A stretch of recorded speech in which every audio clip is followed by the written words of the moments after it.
any issues related to mouth, your food pipe, your stomach, then comes your small bowels, आपकी intestine, liver, pancreas, ये सब से अगर कोई भी इशू जो रिलेटेड होता है बच्चों में, ये गट हेल्थ में या गट प्रॉब्लम्स या गैस्ट्रो इश्यूज में काउंट होता है। बच्चे जंक फूड ज़्यादा प्रेफर कर रहे हैं, पैकेज्ड फूड ज़्यादा प्रेफर कर रहे हैं, तो उससे उनका जो कॉन्स्टिपेशन है उसकी भी समस्या काफ़ी ज़्यादा बढ़ रही है। चपाती नहीं खा रहे, चिप्स ज़्यादा खा रहे हैं। Please don't run after your child, specially if it is a toddler with food. Zomato से पिज्ज़ा मंगा लेते हैं। So if you are eating in front of your child, then obviously you can't expect your child to learn. कभी भी आप ये focus मत करो इसके खाने का टाइम हो गया और मैं इसको सोशल मीडिया दिखा के बस कैसे भी खिला दूँ। पॉल्यूशन एक्सपोजर से गट हेल्थ भी अफेक्ट होती है, गट में भी इन्फ्लेमेशन होता है, लिवर हेल्थ भी अफेक्ट होती है। आपको किसी बच्चे को कुछ खाना सिखाना है तो उसको भूखा रखिए। बेसिकली गट हेल्थ होती क्या है, हम इतना गट मतलब हमारा पेट और हमारी आंतें। बच्चों के अंदर स्ट्रेस हार्मोन किस तरीके से मतलब डेवलप होते हैं? गट में ये ऑटोमेटिकली हो रहा है, हमारे स्ट्रेस हार्मोन ज़्यादा निकल रहे हैं, हैप्पी हार्मोन्स कम निकल रहे हैं। जंक फूड बच्चों को अफेक्ट करता है because it is high in sugar, it is high on preservatives. कुछ प्रोडक्ट्स ऐसे आते हैं जिस पे लिखा होता है no added sugar, no preservatives, तो क्या वो बच्चों को दिया जा सकता है? हमें बोला है शुगर नहीं दे सकते, सॉल्ट नहीं दे सकते। मैंने कहा सब कुछ फीका खिलाओगे तो बच्चा खाएगा कैसे? अब मैं फीका दूध पिला रहा हूँ लेकिन एक पैकेट बिस्किट का दे रहा हूँ, तो हमने एक्स्ट्रा शुगर दे दी उसी। Milk is a good source of protein, but अगर आप एक्सेस मिल्क देंगे तो they become iron deficient, they become multivitamin deficient, और plus they lose interest in meal. Hi, I am Dr. Sufla Saxena, Head of Pediatrics and Pediatric Gastroenterology, and you are watching me on FitTak. Hello and welcome back to Problem क्या है, the podcast where we fix everything from bad habits to bad tummies. आज का episode उन तमाम parents के लिए है जिन्होंने ये डायलॉग 1000 बार अपनी लाइफ में सुना होगा, मम्मी टमी पेन स्कूल नहीं जाना। ये एक परमानेंट डायलॉग है जो बच्चों से हमने सुना है। तो आज हमारे साथ मौजूद हैं doctor Sufla Saxena, head of paediatrics and paediatric gastrology, जो डिकोड करेंगी छोटे पेट और बड़े tantrums, chips versus chapati, screen versus digestion, और real health alarms versus school bunk excuses. So let's get into it with fun, facts and zero stress. देखिए, सबसे बड़ा सवाल जो सभी के मन में है वो यही है कि आजकल न्यू जनरेशन में न्यू मॉम है, न्यू डैड है, उनके लिए अपने बच्चों के लिए सोल्यूशन निकालना बहुत ज़्यादा डिफिकल्ट हो गया। मतलब वो कंफ्यूज है जनरेशन कि गूगल पर विश्वास रखें या डॉक्टर से पूछें। यानी कि उनके बच्चे को अगर कुछ भी परेशानी होती है तो फटाफट से गूगल करते हैं कि इसका सोल्यूशन क्या होगा। तो आप उसको कैसे देखती है कि क्या डॉक्टर की एडवाइस ही हमेशा हमें लेनी चाहिए या फिर फर्स्ट एड में हम गूगल की हेल्प भी ले सकते हैं? Thank you Deepika for having me here. जैसे जैसे टाइम चेंज हो रहा है, एआई पे रिलायंस बढ़ता जा रहा है, और कोई भी एक्यूट प्रॉब्लम होती है तो सडनली ऐसा होता है ना कि पेरेंट्स आर वेरी स्केप्टिकल कि क्या हो गया मेरे बच्चे को, let me find a solution to it. So it's not bad to Google your problems, but the basic concept is कि आप उसमें अपने सिम्टम्स ढूंढिए, अपने साइंस ढूंढिए, लेकिन उसकी डायग्नोसिस और ट्रीटमेंट आप खुद मत कीजिए। Rely that on experts. I think ideal way is a mix of both, that okay, if you are really worried, you should google out, look out for what is wrong with your child. However, आपको doctor से ज़रूर consult करना चाहिए कि वो कुछ complication भी हो सकता है। एक सिंपल फीवर भी आगे जाके कॉम्प्लिकेट हो सकता है अगर वो नहीं ठीक हो रहा है। 3 दिन हो गए कंटिन्यूसली फीवर आ रहा है, वी नो कि it can B allergic, it can be a viral illness, but then a doctor is better trained and has a better expertise in diagnosing and treating the child. So it's always better to consult a medical expert. Ma'am, आप consultation की बात कर रहे हैं, जैसे आप infant है तो आप रेगुलर विजिट उसकी कब कब हमें करानी चाहिए? लाइक 1 महीने बाद हम अपने बच्चे को दिखाने के लिए ले जा रहे हैं, 6 महीने बाद होता है ना रेगुलर विजिट, जैसे आप डेंटिस्ट के पास जाते हैं। तो अभी इतना नॉर्मलाइज नहीं है कि आप अपने बच्चों को रेगुलरली चेकअप के लिए लेकर जा रहे हैं, तो उसके बारे में कुछ बताइए कि क्या हमें रेगुलरली लेकर जाना चाहिए?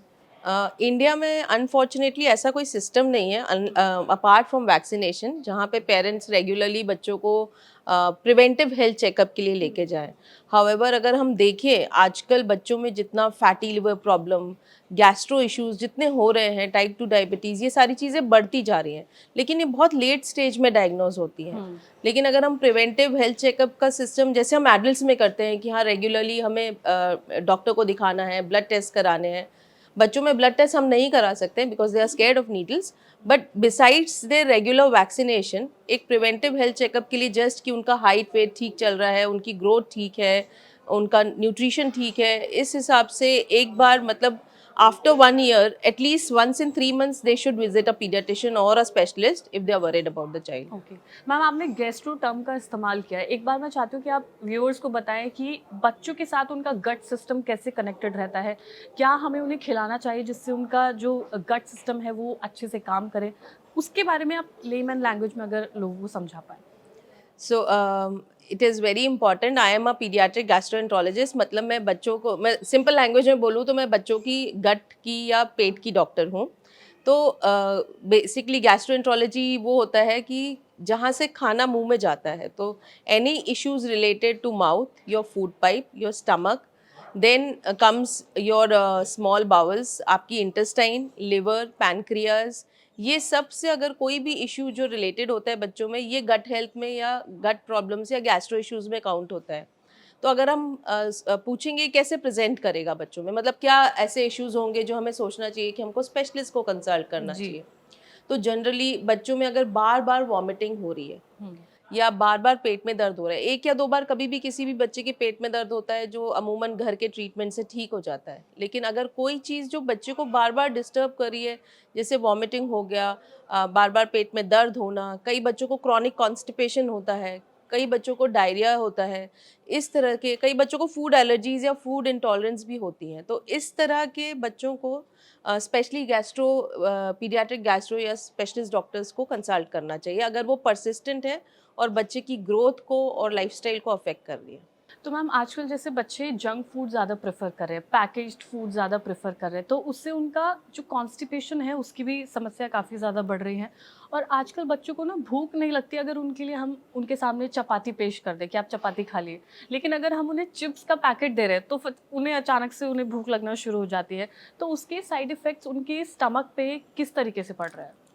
तो आपकी एक टैगलाइन बहुत अच्छी थी कि बच्चे आजकल चिप्स नहीं खा रहे, चपाती नहीं खा रहे, चिप्स चिप्स ज़्यादा खा खा रहे रहे हैं।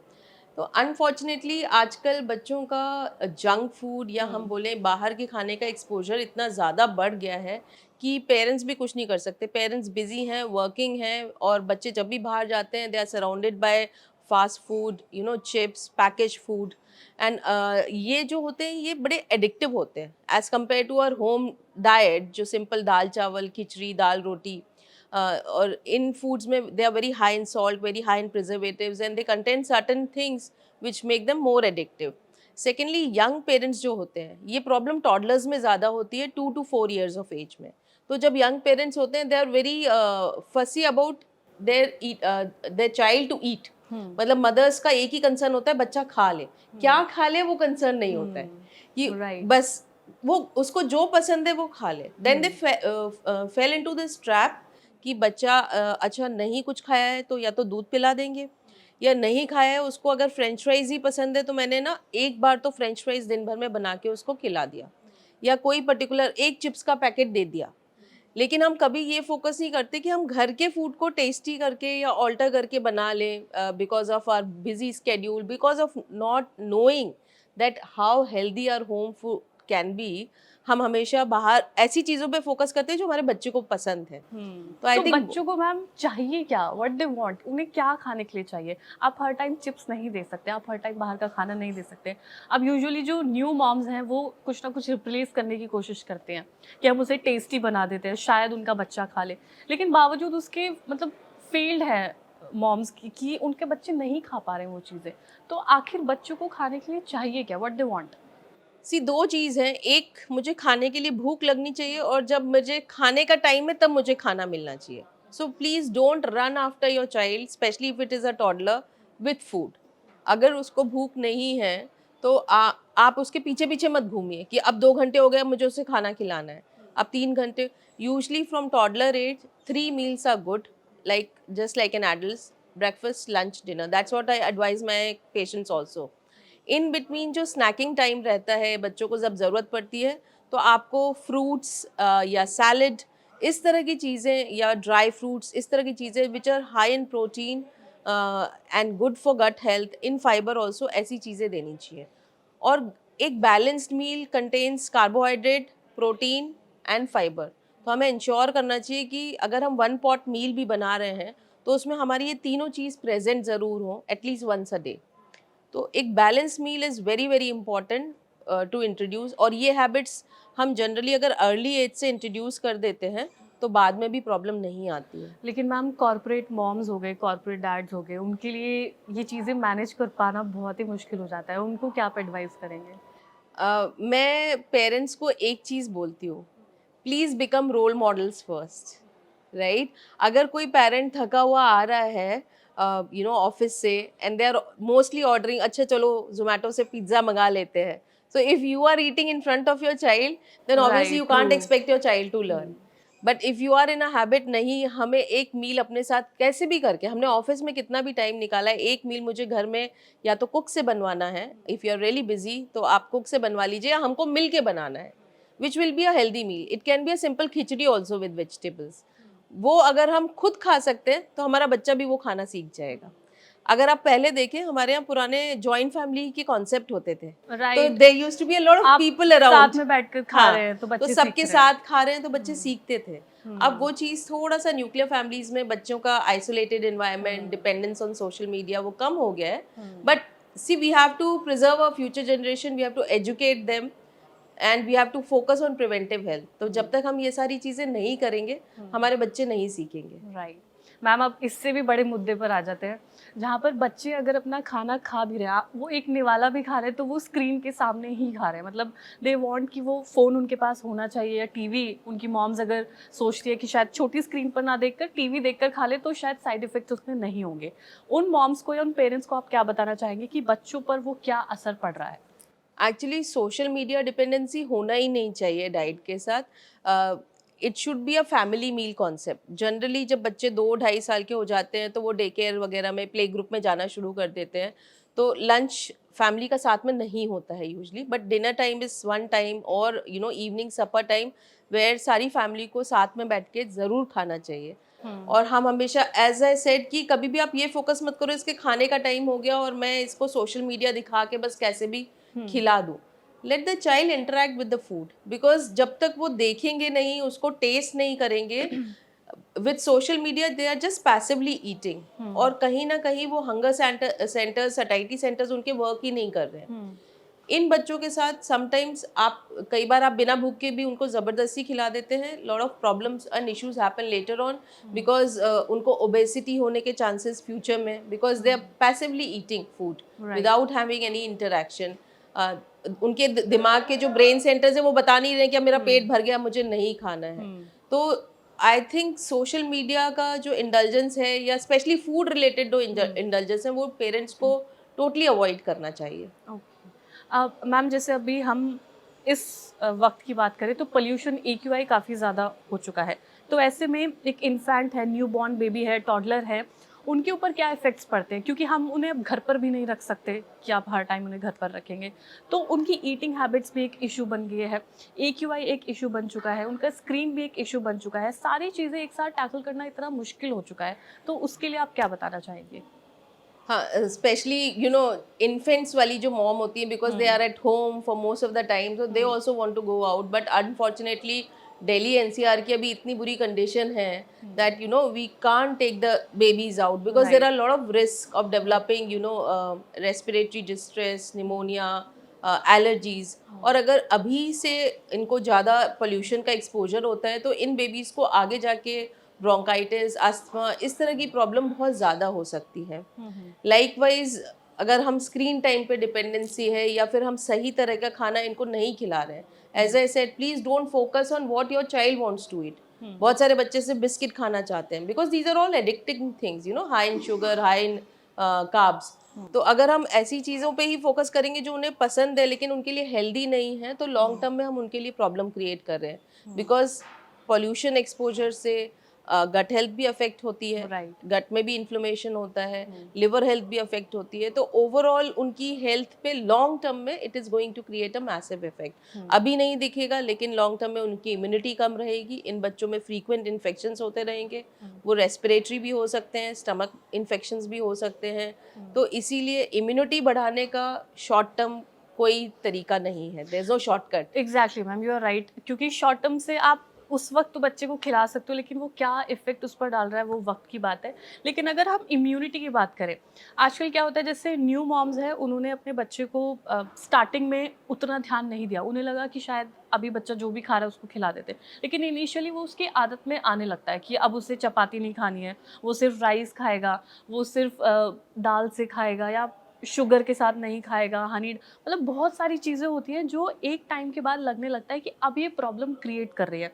अब न्यू मॉम्स के लिए उनके बच्चे को 6 महीने बाद या 10 महीने बाद, 12 महीने बाद, इनफैक्ट 2-3 साल बाद बदलना बहुत मुश्किल हो जाता है, क्योंकि आप उनकी हैबिट्स को चेंज नहीं कर सकते हो।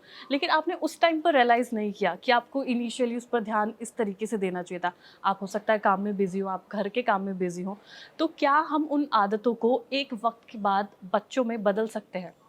बिल्कुल बदल सकते हैं। ऐसे बच्चों को हम पिकी ईटर बोलते हैं। ओके। और ये पिकी ईटर का एज ग्रुप अलग अलग होता है। जैसे हम्म। एक टॉडलर ईयर हो गया 2 to 4 इयर्स, क्योंकि उन्होंने जो पसंद था वो ही खाया। फिर एक एडोलेसेंट एज ग्रुप आता है 8 to 10 इयर्स का, और फिर एक टीनेज वाला ग्रुप आता है 14-15 इयर्स अबव वाला, जो अगेन बिकम पिकी ईटर कि मुझे यही खाना ट्रू है। True. So when they come to me usually they have long term problem कि बार बार पेट दुखता है, वॉमिटिंग होती है, या खाने का मन नहीं होता है, इस तरह का। तो first thing I always advise that you have to work together with me like a team. So you have to focus on your diet also, the parents as well as the child. Right. और बच्चों को see they have a very naive mind. अगर आप बच्चों की थोड़ी सी counselling करेंगे positive direction में, you give them treatment, and once they see कि नहीं मुझे डेली दाल चावल, दाल रोटी या सब्जी या फ्रूट्स खाने से मुझे बेनिफिट हो रहा है, उनकी क्रेविंग्स भी कम हो जाती है। और जैसे जैसे वो बेटर फील होने लगते हैं, they start to follow what parents are giving them. और ऐसा नहीं है, बहुत सारे बच्चे हैं who gets better and they change, especially older ones change completely. मतलब मैंने देखे हैं टीनेजर्स जो हफ्ते में 4-5 दिन सिर्फ जंक फूड खाते थे, and they have come back to me कि ma'am it's like 2 weeks 1 month of clean eating home food and no Wow. junk, and we are feeling so good. And parents के लिए positive होता है, they gain weight, and I tell them, मैंने कहा healthy diet पे तुमने weight gain किया है, you know, so that is what is the advantage of eating healthy.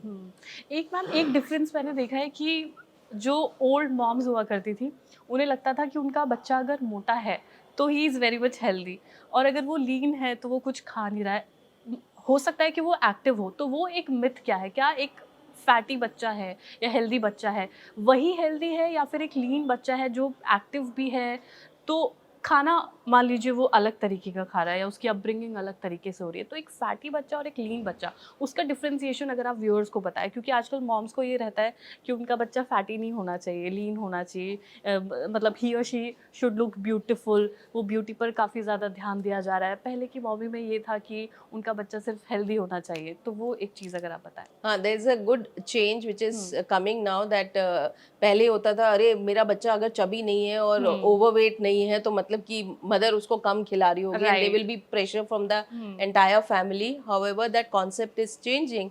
So when you say about good looks, so teenagers when they come to me, a lot of them, because they are having pimples, acne, some other problems, you know, skin issues, color issue, and I always tell them one thing: see, a lot of things make a difference in your you know, overall look, your hair fall, but one thing will determine the long term outcome of your skin, hair growth, you know, your looks, and that is your gut health. Okay. Because you have to work on your gut health. अगर आप आज रोज एक coconut water, रोज एक fruit खाने की आदत डाल दोगे, probably you know 6 months down the lane you will have a very good gut health, and you don't have to put you know, artificial makeup on your skin to Right. look good, because your skin will start to glow automatically, and you will have good hair growth if you have a good protein intake. So that is what, you know, I encourage in kids, that focus on your diet and physical activity, because that is only the long term treatment for a glowing skin and good hair. Ma'am, जैसे toddlers की अगर हम बात करें तो उन्हें convince करना बहुत मुश्किल हो जाता है कि आप अगर अच्छी फ्रूट्स खाएंगे, आप हाइड्रेटेड रहेंगे तो आपकी स्किन बहुत अच्छी होगी, क्योंकि उन्हें उस वक्त वो चीज़ समझ नहीं आ रही होती है। लेटर ऑन जैसे मुझे भी रियलाइज़ हुआ था कि हाँ, अगर मैं ज़्यादा फ्रूट्स खाती तो मेरी स्किन और ग्लो कर सकती थी, लेकिन उनको समझाना उस वक्त में, क्योंकि मैं भी उस फेज से निकली हूँ, तो बहुत मुश्किल होता है। तो किस तरीके से समझाया जा सकता है कि उनकी गट हेल्थ भी ज़रूरी है, और गट हेल्थ को भी आप प्लीज़ व्यूअर्स को समझाएं कि एक्चुअली में गट हेल्थ होता क्या है, उसे हम कैसे और बेहतर बना सकते हैं? So I always tell young mothers because they are very fussy or worried about their toddler to eat. अगर आपको किसी बच्चे को कुछ खाना सिखाना है तो उसको भूखा रखिए, okay. right? Nothing is going to happen to a healthy child if he is not gonna eat for entire day. हम 2 घंटे में वरेड हो जाते हैं, एग्जैक्टली। राइट? और हम फिर ये करने लगते हैं, अच्छा अब तो ये नहीं खाया, मैंने तो इसके लिए हेल्दी बनाया था, मैंने चीला बनाया था, मैंने दाल चावल बनाए थे, मैंने रोटी सब्जी बनाई थी, but he is not eating that. Okay, let me give him something that he will eat. So please wait. Let them be hungry. And then give them food as a reward. That okay, this is what is there and this is what you have to eat. And it will take some time and patience, but eventually they'll learn to eat. And keep giving them reward. Like 3 दिन उन्होंने clean eating की है, अच्छे से खाया है, तो 4th day you can give them a biscuit or whatever they like as a reward. Not much, but at least one this thing. So they stay motivated. Fruits is concerned, again जो snack time होता है, तो उसमें आप dry fruits मखाने, they will not eat an entire apple, but even a slice of apple, 2 bites of apple to begin with, it's good. Half a banana, 1/4 of a banana, it's good. Because they have to develop the taste to eat the fruit. Right. So that is what is important. Ma'am, new parents के लिए gut health को समझाना बहुत ज़रूरी है कि उनके बच्चे की जो गट हेल्थ है, इनसाइड आप कैसे काम कर रहा है आपके बच्चे का स्टमक, वो आप अगर एक व्यूअर्स को हमारे समझा दें एक आसान सी भाषा में। So basically gut health होती क्या है? हम इतना गट मतलब हमारा पेट और हमारी आंतें, उसका ठीक रहना कैसे? मतलब हमें कभी इस तरह की प्रॉब्लम जैसे बार बार पेट का दर्द होना, पेट में गैस बनना, या ज़्यादा बर्पिंग होना, बच्चों में ज़्यादा डकारें आना, खाना नहीं प्रॉपरली पचना, भूख ना लगना, इस तरह की प्रॉब्लम्स बच्चों में नहीं होनी चाहिए. अगर ये नहीं है और आपका बच्चा अच्छे से सोता है, इस तरह की कोई कंप्लेंट नहीं करता है और एक हेल्दी डाइट लेता है, तो इसको हम बोलते हैं गुड गट हेल्थ. मतलब हमारा गट हेल्दी है, उससे रिलेटेड कोई हमें प्रॉब्लम नहीं है, और हम अच्छी डाइट से इंश्योर कर रहे हैं कि हमारे गट के जो हेल्दी माइक्रोबायोटा जो हम बोलते हैं, या गट के बैक्टीरिया हैं, वो हेल्दी बने रहें. वो एक अच्छी डाइट के थ्रू ही हम इंश्योर कर सकते हैं. ओके मैम, गुड बैक्टीरिया किस तरीके से काम करते हैं?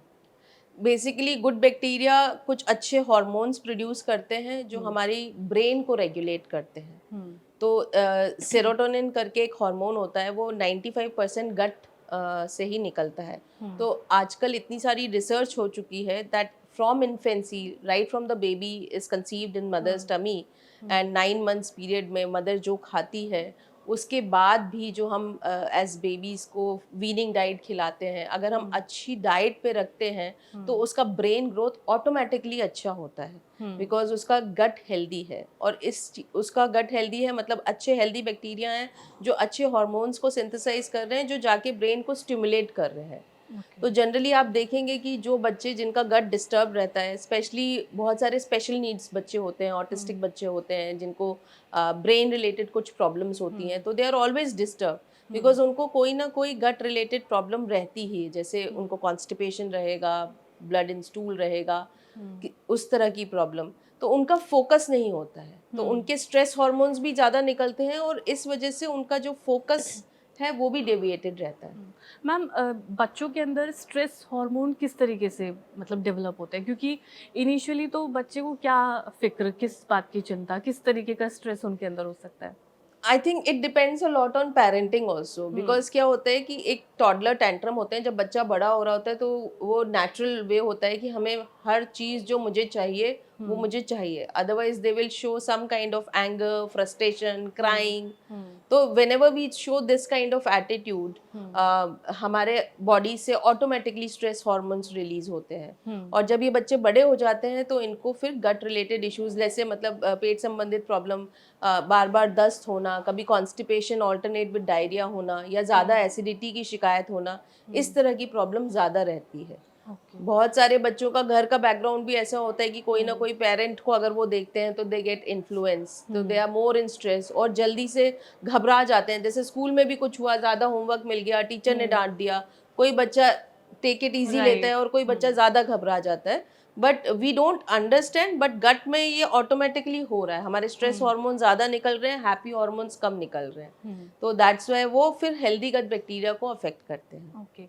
क्या खाने की वजह से ही बच्चा चिड़चिड़ा होने लगता है, उसे एंजाइटी होती है, भले ही वो बहुत छोटी सी उम्र का है?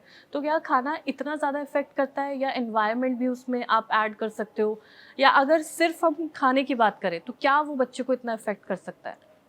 यस, सो जैसे हम बोलते हैं कि जंक फूड बच्चों को अफेक्ट करता है because it is high in sugar, it is high on preservatives, तो उसके अंदर जो प्रिजर्वेटिव्स होते हैं बड़े एडिक्टिव होते हैं, दैट्स वाई हमें उनकी क्रेविंग्स डेवलप हो जाती हैं। राइट। तो जब भी हम जंक फूड ज़्यादा खाते हैं, अगर कोई पेरेंट्स कहते हैं नहीं हम तो वीक में एक बार खाते हैं, बट उनका बच्चा रोज एक पैकेट बिस्किट खा रहा है, so you know he is just taking in lot of sugar every day without them realizing कि ये होम जंक है बेसिकली।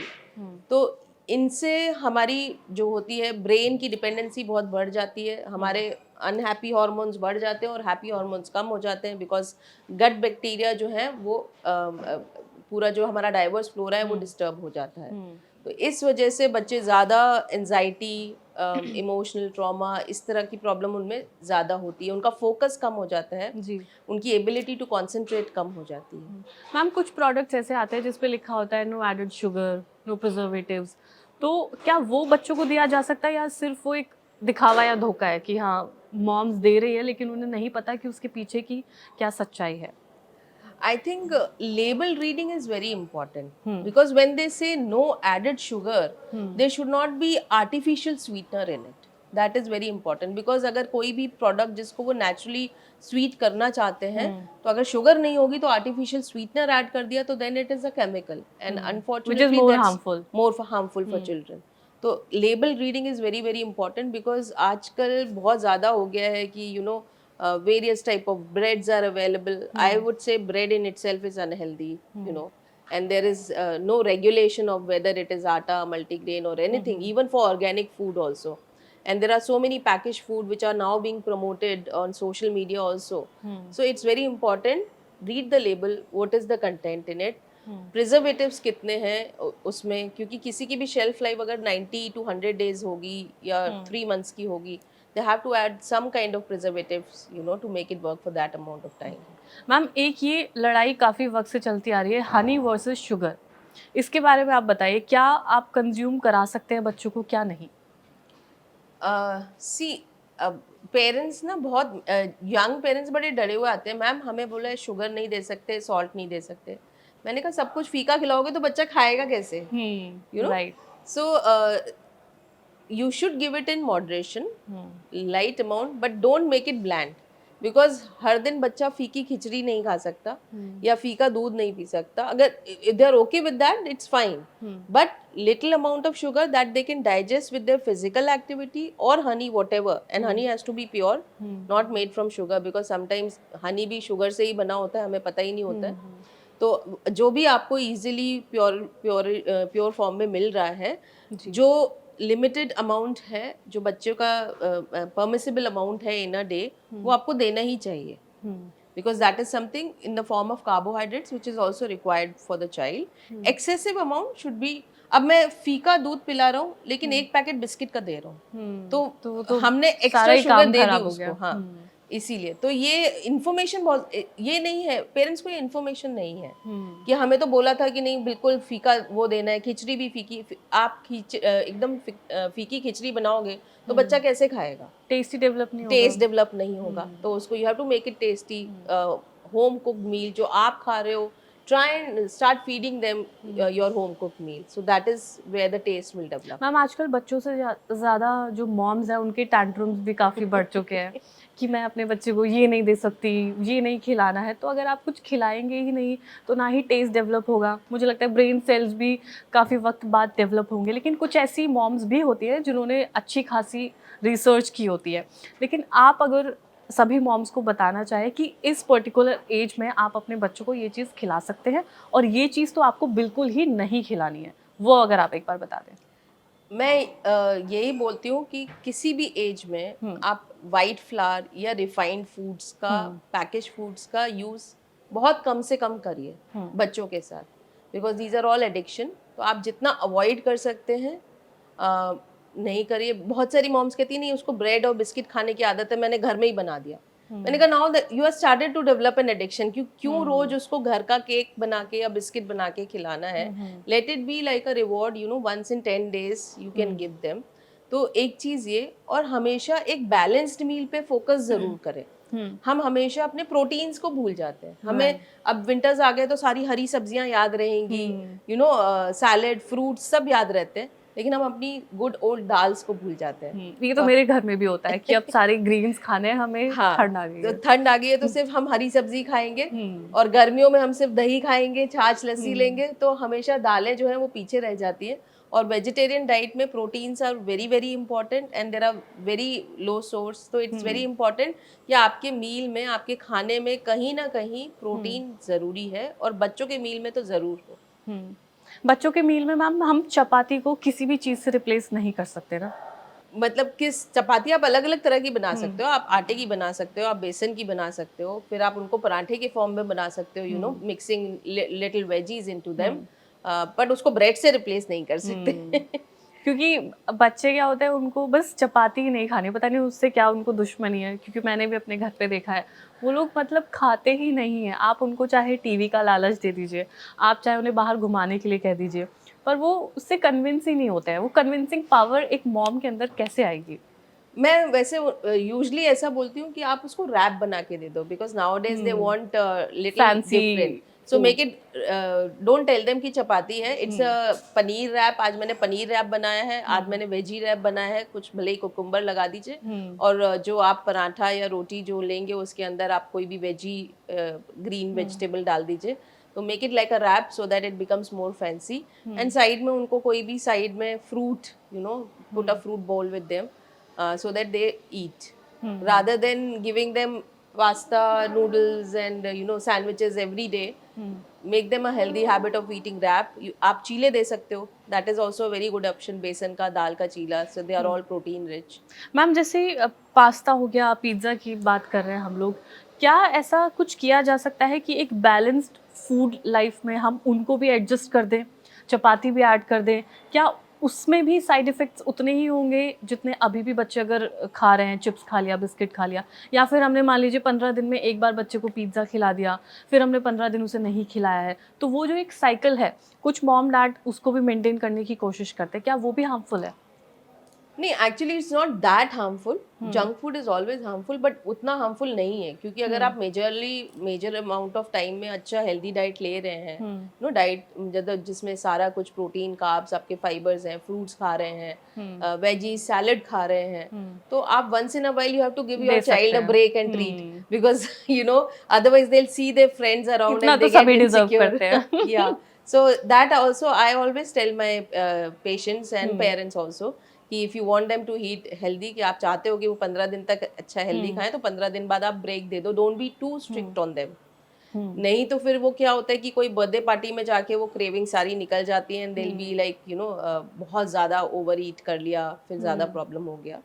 एक मैम टर्म है इमोशनल ईटिंग, उसके बारे में बताइए। क्या इमोशनल ईटिंग में जैसे बच्चा कुछ भी खा रहा है, बस खाया जा रहा है, हम लोगों के साथ भी होता है कि हम अगर इमोशनली ब्रेक डाउन है तो हम मीठा खा लिया हम लोगों ने, तो बच्चों के साथ वो कॉन्सिक्वेंसेस क्या हो सकते हैं? तो इमोशनल ईटिंग में जनरली क्रेविंग्स डेवलप हो जाती हैं, and you sit and you just keep on eating without realizing. कि मे बी क्या खा आप, रहे हाँ, हैं। सोशल मीडिया पे होंगे उस टाइम पे, या आप कुछ थॉट प्रोसेस में होंगे और आप खाए जा रहे हैं, और आपके हंगर सेंटर्स और सैटिस्फैक्शन सेंटर्स उस टाइम वर्क नहीं कर रहे हैं। तो इस तरह की प्रॉब्लम्स जब बच्चों में यंग एज में होती हैं, तो इवेंचुअली लेटर एज में उनको ओबेसिटी, डायबिटीज़, इस तरह की प्रॉब्लम, फैटी लिवर, इस तरह की प्रॉब्लम डेवलप होने के चांसेस होते हैं। तो इसके लिए बहुत ज़्यादा पेरेंटल सपोर्ट, काउंसलिंग बहुत ज़्यादा ज़रूरी होती है, और इस चीज़ से बाहर आने के लिए regular physical activity, diversion of mind and healthy eating, कि अगर हम खा भी रहे हैं तो वी हैव टू इंश्योर कि वो खाना हेल्दी हो। अगर हमने ज़्यादा भी खा लिया तो at least it should be healthy, followed by regular physical activity. Okay ma'am, आप जिस तरीके से इतने पेशेंट्स को आप हमेशा टैकल करती है, फिर उसमें चाहे टॉडलर्स हैं, इन्फेंट्स हैं, लेकिन पेरेंट्स के अंदर एक वो पर्टिकुलर जो मिथ्स होते हैं कई चीज़ों को लेकर, मतलब वो ज़्यादातर ऐसी चीज़ें क्या रहे? क्योंकि पेरेंट्स सोचते हैं ना कि हम उसे शुगर नहीं देंगे, हम ब्रेड खिला सकते हैं चपाती की जगह, लेकिन हम सिर्फ मिथ्स की बात करें, जो आपने उन पेरेंट्स को समझाया हो कि आप अपने बच्चे के साथ ये चीज़ ना करें, वो केसेस क्या रहे होंगे? सो यूजली बहुत सारे मिथ्स होते हैं पेरेंट्स के, बहुत कॉमन जो नॉर्दर्न इंडिया में कॉमन है, जितने भी पेरेंट्स आएंगे दे से milk is the best diet for toddlers. तो उनको हर चीज का लगता है मील रिप्लेसमेंट भी, मतलब खाना नहीं खाया दूध पिला दूध दो, पिला दो, कुछ नहीं खा रहा दूध दूध पिला दो। पिला दो। तो मतलब and I always keep telling them कि milk is a good source of protein, but अगर आप एक्सेस मिल्क देंगे तो they become iron deficient, they become multivitamin deficient, और plus they lose interest in meal. तो वो बच्चे बाद में जाके उनको बहुत ज़्यादा प्रॉब्लम्स हो जाती हैं, जो बहुत ज़्यादा क्वांटिटी में मिल्क या फिर डेयरी बहुत ज़्यादा क्वांटिटी में ले रहे होते हैं। ऐसे बच्चों को गट इश्यूज होते ही होते हैं, और कई बच्चों को बहुत सीवियर भी गट इश्यूज होते हैं इससे रिलेटेड। तो एक चीज़ तो ये, दूसरा क्विक फिक्स, मुझे लैक्टोज इंटॉलरेंस है, मुझे ग्लूटेन इंटॉलरेंस है, तो मेरे बच्चे को मैंने ये नहीं दिया, या मेरे बच्चे को प्रॉब्लम हुई है, डायरिया हो रहा है, मैंने प्रोबायोटिक दे दिया, या फिर मैंने अपने आप ये डाइट में उसको ग्लूटेन बंद कर दिया है, मतलब मैंने रोटी देना बंद कर दिया। आपने क्यों रोटी देना बंद कर दिया? वॉज देयर कोई मेडिकल एग्जामिनेशन था, कोई टेस्ट कराया? कहते नहीं, उसका पेट गड़बड़ चल रहा था, मैंने अपने आप बंद कर दिया क्योंकि मुझे ऐसा लगा मुझे भी लैक्टोज इंटॉलरेंस था, मुझे भी ग्लूटेन इंटॉलरेंस था, तो मेरे बच्चे को होगा। तो हाउएवर बच्चे बहुत लिमिटेड अमाउंट में खाते हैं, कम चीज़ें खाते हैं, तो जब भी हम इस तरह की रिस्ट्रिक्टिव डाइट बच्चों के लिए कर देते हैं तो उनकी डेफिशिएंसीज और बढ़ जाती है, और वो ओवरऑल ग्रोथ और इम्यूनिटी को अफेक्ट करती है। कि आपने रिस्ट्रिक्ट कर दिया, आपने रोटियां भी हटा दी, आप सिर्फ दूध ही दूध दे रहे हैं, आप सिर्फ सब्जियां खिला रहे हैं, प्रोटीन का कोई सोर्स नहीं है, तो उनकी ओवरऑल इम्यूनिटी कम होगी, उनकी ग्रोथ भी कम होगी।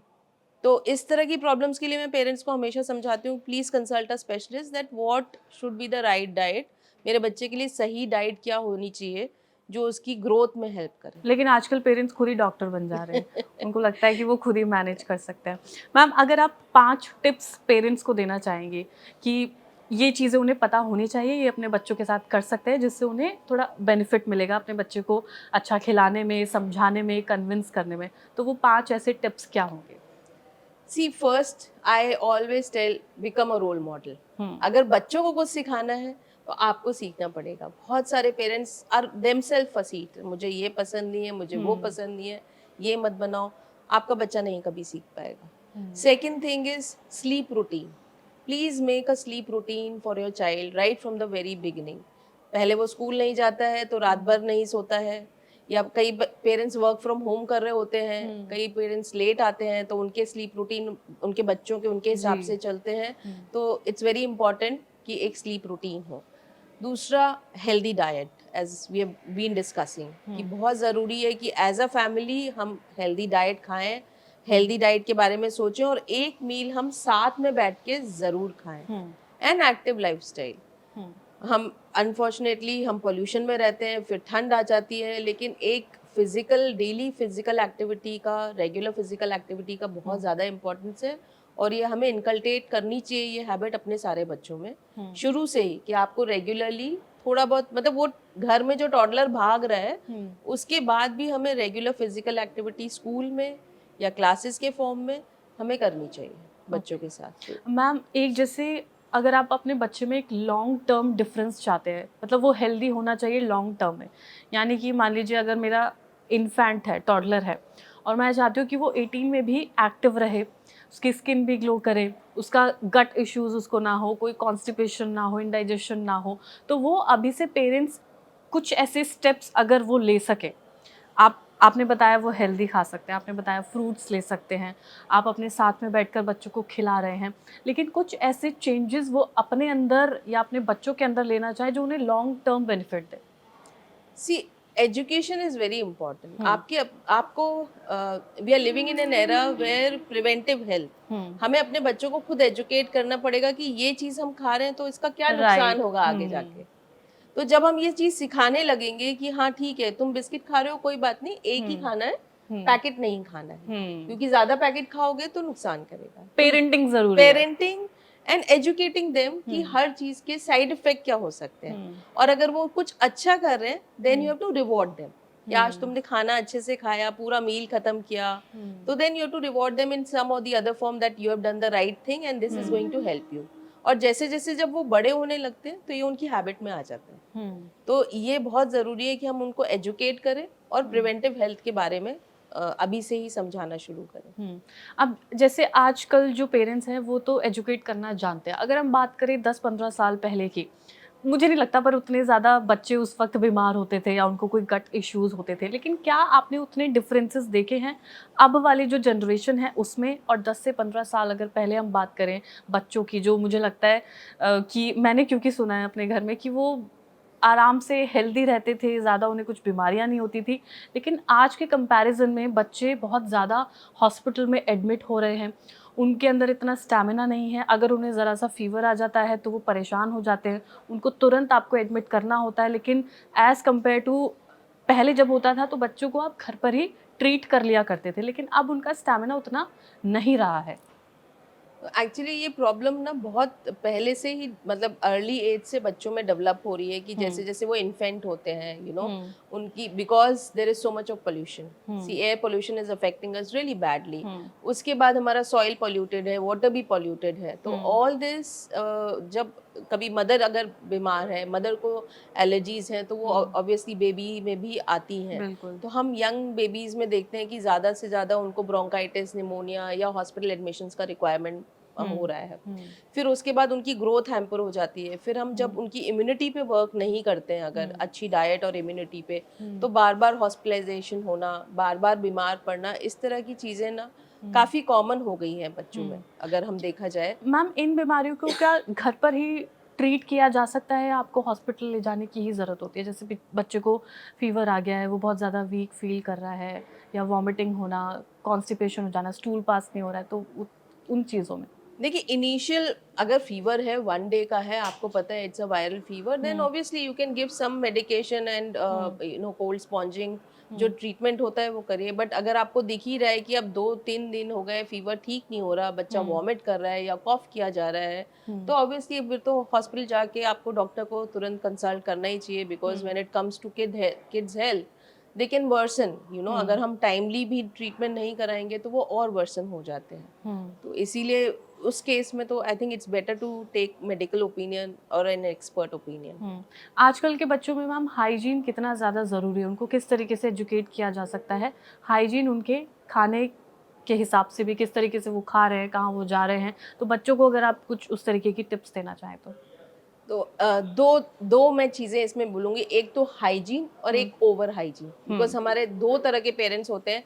एक जो बहुत ज़्यादा हाइजीन में बिलीव नहीं करते, तो हमें बच्चों को ये सब सिखाना बहुत ज़रूरी है कि हैंड वॉशिंग, कभी भी आप कोई भी मील खाओ, आप हैंड वॉश कर लो। तो that is a basic hygiene. एक राइट। वो one is hand hygiene, second is sleep hygiene, that timely schedule of sleep. Naps should be avoided. 2.5 year 3 years के बाद जो इवनिंग नैप्स हैं वो अवॉइड करना चाहिए, so that child has a bed time around 8 to 9 और before 10 PM, so that they wake up on time. तो दो बहुत ज़रूरी है। और एक होता है ओवर हाइजीन, कि हम बहुत ज़्यादा इतने ज़्यादा आजकल अवेयर हो गए हैं कि हम बच्चों के साथ वाइप्स लेके लगे रहते हैं। ओहो, यहाँ टच हो सैनिटाइज गया, कर लो हाँ फटाफट सैनिटाइज से। कर दो, टॉयज क्लीन करो। उसमें क्या होता है कि जब नेचुरल एलर्जेंस का एक्सपोजर नहीं होता तो बच्चों की इम्यूनिटी उतनी अच्छी डेवलप नहीं होती है। तो हमें वो ओवर भी नहीं करना चाहिए और अंडर भी नहीं करना चाहिए। तो there should be a balance, कि एक वो हो कॉमन कि खाना खाना है तो हैंड वॉश करना है, खाना खाने के बाद हैंड वॉश करना है, वॉशरूम के बाद हैंड वॉश करना है। तो इस तरह के एक बैलेंस सिस्टम होना चाहिए। थोड़ा बहुत आउटसाइड प्ले भी बहुत ज़रूरी है, because they need that outside atmosphere, they need that contact with allergens, because उसी से उनकी ओवरऑल और इम्यूनिटी डेवलप होगी। हाउएवर अभी अगर बहुत ज़्यादा पोल्यूशन है तो हमें अवॉइड करना चाहिए उनको बाहर ले जाने के लिए, because again that's going to create more problem for them in terms of allergies. But when the weather is good, then outside play should be encouraged.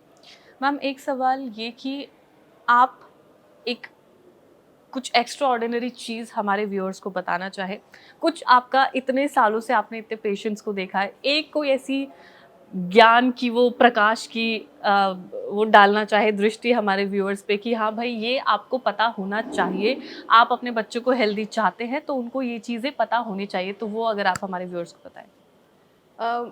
एक चीज़ मैं बोलना चाहूँगी, please invest in good gut health, hmm. Because एक पेट ही ऐसा है, मतलब एक गट आपका अगर ठीक रहेगा तो आगे जाके आपके सारे सिस्टम जो हैं वो इसी से जुड़े हुए राइट।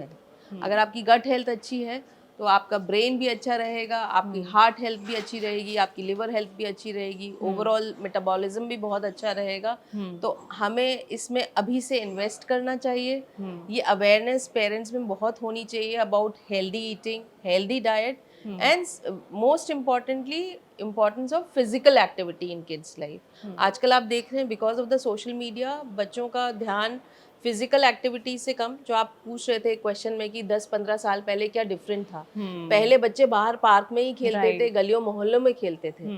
अब because of security issue and social media बच्चे बाहर नहीं निकलते हैं। वो सोशली भी आइसोलेट होते जा रहे हैं और फिजिकली भी लेस एक्टिव होते जा रहे हैं। तो ये चीज़ हमें एजुकेट करना पड़ेगा पेरेंट्स को भी और चिल्ड्रंस को भी, that they have to invest in good gut health and good physical activity for a better future. और आजकल मैम बच्चे भी बहुत ज़्यादा इंट्रोवर्ट हो गए हैं, उन्हें अपने फ़ोन पे गेम खेलना है, उन्हें बाहर नहीं जाना है।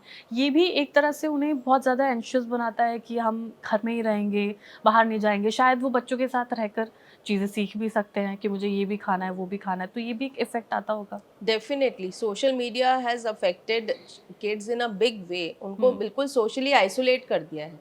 मतलब अगर आज आप टीनेजर्स देखोगे, they don't want to go out, बाहर नहीं जाना चाहते, राइट। कोई सोशल गैदरिंग्स अटेंड नहीं करना चाहते हैं पेरेंट्स के साथ, यू नो। एंड ऐसा भी नहीं कि वो फ्रेंड्स के साथ टाइम बिता रहे हैं। पहले ये होता था कि हम फ्रेंड्स के साथ हैं, हमें आपके साथ नहीं जाना है। वो सिर्फ अपने गैजेट्स पे हैं, मोबाइल पे हैं, टीवी पे हैं, watching some of their show, playing games. तो और उससे क्या होता है कि ब्रेन भी आपका कंटिन्यूसली स्टिमुलेट हो रहा है, हाइपर फंक्शन कर रहा है। तो इस वजह से उनमें बहुत सारा एग्रेसिवनेस, एंजाइटी, डिप्रेशन, ये सारी प्रॉब्लम्स बहुत ज़्यादा हो गई हैं। और जहाँ हम फिजिकल एक्टिविटी में ध्यान लगाते हैं तो हमारे बेटर हार्मोन्स, गुड हार्मोन्स निकलते हैं, तो वी बिकम मोर स्ट्रॉन्गर, हमारी मसल की ग्रोथ होती है और हमारा इंटरेक्शन होता है। तो we also learn to interact with other people, we also learn to take care of other people. तो ये बहुत ज़रूरी है कि इससे डिपेंडेंसी बहुत कम हो और हम अपने बच्चों को एजुकेट करते रहें continuously for good eating habit and good lifestyle. Okay ma'am, फटाफट से एक रैपिड फायर करते हैं। तो कुछ क्वेश्चंस हैं मेरे दिमाग में काफ़ी ज़्यादा।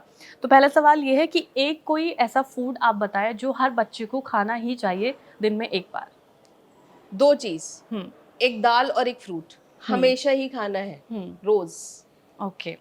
तो दूसरा सवाल है कि आप पेरेंट्स को कोई एक चीज़ अगर बताना चाहें कि वो अपने बच्चे के साथ ये ज़रूर करें। As I am been repeating again and again, एक हेल्दी लाइफस्टाइल, एक हेल्दी डाइट, ये हम्म। दोनों चीज़ें हमें अपने बच्चों को ज़रूर सिखानी है। आपने इतने पेशेंट्स देखे हैं, इतने पेरेंट्स के साथ आप हमेशा कनेक्टेड हैं। एक कोई ऐसी चीज़ जो पेरेंट्स गलत कर रहे हैं लेकिन उन्हें पता भी नहीं है। मैंने बोला फूड फैट्स जो हम्म। पेरेंट्स के खुद के होते हैं। मैं लैक्टोज इंटॉलरेंट हूँ तो मैं हम्म। बच्चे को सोया मिल्क पिला रही हूँ, हम्म। या मुझे ग्लूटेन इंटॉलरेंस है तो मेरे बच्चे को भी होगा। तो अपनी डायग्नोसिस, अपनी प्रॉब्लम्स बच्चों के ऊपर मत थोपिए राइट। विदाउट नोइंग कि hmm. Don't put them on restrictive diet, क्योंकि हर डाइट का एक इम्पॉर्टेंस होता है। तो कभी भी आपको इस तरह का कोई भी कंफ्यूजन हो कि इस डाइट से मेरे बच्चे को ये हो जाएगा, please do consult a specialist.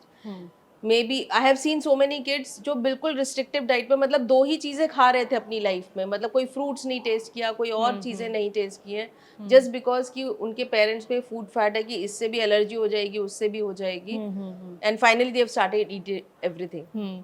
Ma'am, what's more important, diet और exercise? Both, both are very very important and they need to be followed very eagerly. आपने अपने इस पूरे प्रोफेशन में सबसे बड़ी चीज़ अगर कुछ सीखी है या समझी है पेरेंट्स से, बच्चों से, वो अगर आप बताएं तो?